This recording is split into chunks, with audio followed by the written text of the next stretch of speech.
आपण बैलगाड्यातील नवीन पैलू नवीन विषय घेत असतो. तर आज भाग्यनगर गावात आलेलो आहे एका नवीन बैलाची मुलाखत घेण्यासाठी. तर तुम्हाला कसा नाद लागला आहे बैलगाडा शर्यतीचा? जात कुठली?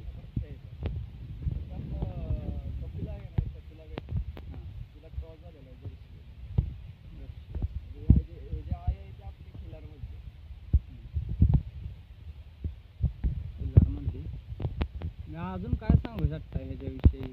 कुठल्या खांदी पळतोय? दोन्ही खांदी.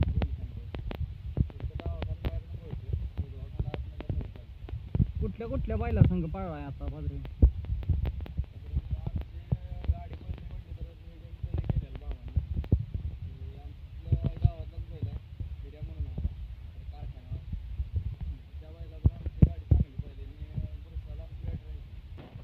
त्याची गाडी बिडी कोण हाणत? गाडी मी पण हाणतो. परत सुरड्यावर मुळकर म्हणून निघायची आणि नागवडीत आपलं संजू ड्रायव्हर नागेवाडीचा. म्हणजे बैल पाळून पण तुम्ही गाडी पण हाणताय आणि बैल पण पाळताय. तसं सगळं करायला लागतंय. कुठल्या गोष्टी कमी पडेल तिथं उभं राहायला लागते आपल्याला. बैलाचं म्हणजे नियोजन कोण करते? नियोजन आमचं भाऊ करतो, योगेश पाटोळे. सुट्टी नियोजन पण तेव्हा करतो. सुट्टी जर पण त्याच्याकडेच असते बैल त्याच्याकडे थांबत नाही कोणाला मैदानावर. आणि मैदानात जाण्याला खर्च किती येतो मैदानात न्यायला बैला? मैदान करायचं म्हणलं तर चांगलं नॉर्मल जरी करायला म्हणलं तर एक 10 पर्यंत तरी जातोय.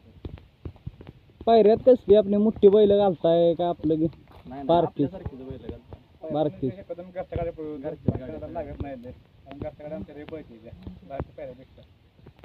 घरची गाडी. घरच्या गाडीचं नियोजन मग घरच्या गाडी सगळं आमचं आम्ही करतो. तुम्ही एक आमचं घरचं आहे तर ड्रायव्हर आम्ही घरचं दोघं पण आहे.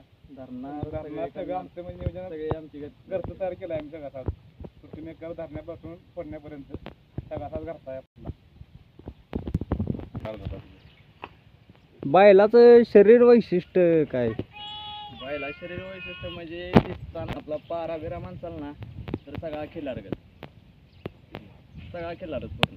फक्त शरीर तेवढं कसं झालंय, शरीर तेवढं क्रॉस होऊन आपलं जर्सी मध्ये आलंय त्याचं. काय म्हणलं तर देशी गतच पळतोय. म्हणजे देशी सारखं काही वैशिष्ट्य वेगळं वाटतच नाही त्याचं. फक्त शरीरामुळे जरा असं वाटतं की बाबा जर्सी आहे. आणि म्हणताना बिन माणसं अशी म्हणते की बाबा जर्सी आहे. नाव पडलेलं कॉकटेल म्हणजे कॉकटेल नसते.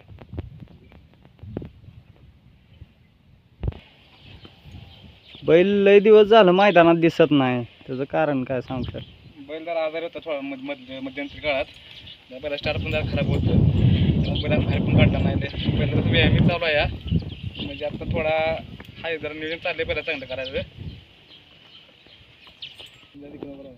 रोज त्याचं तरी का कोण राखतंय रोज? पहिल्यापासून 24 म्हणलं तर मी जातो. किती मैदान तरी गाजवली ती बैलांना? 1-2 मैदान गाजवले पहिलं ना. त्याचं चांगलं म्हणलं तर गुरसाचं मैदान गाजवलंय चांगलं. चांगल्या बैलाचं टॉपच्या मध्ये पळून चांगली मारलेली तेव्हा गटाला सेमीला. बसला का स्टार जरा खराब लागले आमचं. पहिले पण जरा कसं व्हायचा विषय आता चाललाय. पैशासाठी पैशावर क्षेत्र पण नाही. म्हणजे तो पैशासाठी मागा लागला आहे.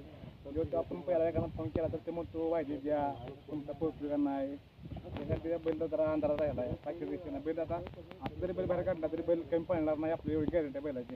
कुठल्या बैलाचा बैल घाला त्या अडचणी तर मग व्हायची तेव्हा व्हायची कुठला व्हायची मागते आपला मस्त पोहोचतोय बैल. मग व्हायची ज्ञान आपला बैल अंधारात राहिला आहे ना आता सध्या. व्हायचीसाठी आम्ही त्याच्यासाठी घरची गाडी नियोजन केलं. आणि घरची गाडी आमची अशी होती की जिथे जाईल तिथं आम्ही टॉपला आम्ही घासून आलो माघारी. असं नाही की आमच्या पहिल्यांदा नाराज कधी केलं या टॉपला तरी. आजपर्यंत म्हणजे पहिला रेकॉर्ड असा आहे की बैल कुठल्या पण बैलावर एकदा गाडी आली तर बैल शक्यतो बैल गाडी येत नाही. कसला बैल असतो साठचा टॉप गेममध्ये असला तरी बैल गाडी येत नाही. साठच्या बैलाला अजिबात तर बैल गाडी पाहिजे चांगल्या गाडीवर. बैला किती पण कुठल्या बैलांना किती पळवू द्या तर बैल अजिबात गाडी जाणार नाही. कडेपर्यंत निकालापर्यंत निकाला शेवटच्या बैल बसणार मी बैला गोष्टीच आहे. किती जाते बैल तरी आता? गोळा बैल आता सात आठी जुळला आहे का हम्म. आदत वयात काय म्हणजे चांगला वयात बैल असा होता की गाडी बांधून पळतो वासर आधीच वयात म्हणजे पूर्ण पहिलं होतं आम्हाला आम्ही अशी बारकी वासर घेऊन शिकवायचो त्याला म्हणजे त्या संग फेरं काढायचो त्यामुळे आमचा स्ट्रगल लय झाला आहे आता नाही गेलं तर आणि शून्यातवर चाललो आहे आम्ही असं नाही की बाबा 10-12 लाखाचा बैल घेतला आहे आम्ही आणि रायडवर गेलो या असा काय विषय नाही आमचा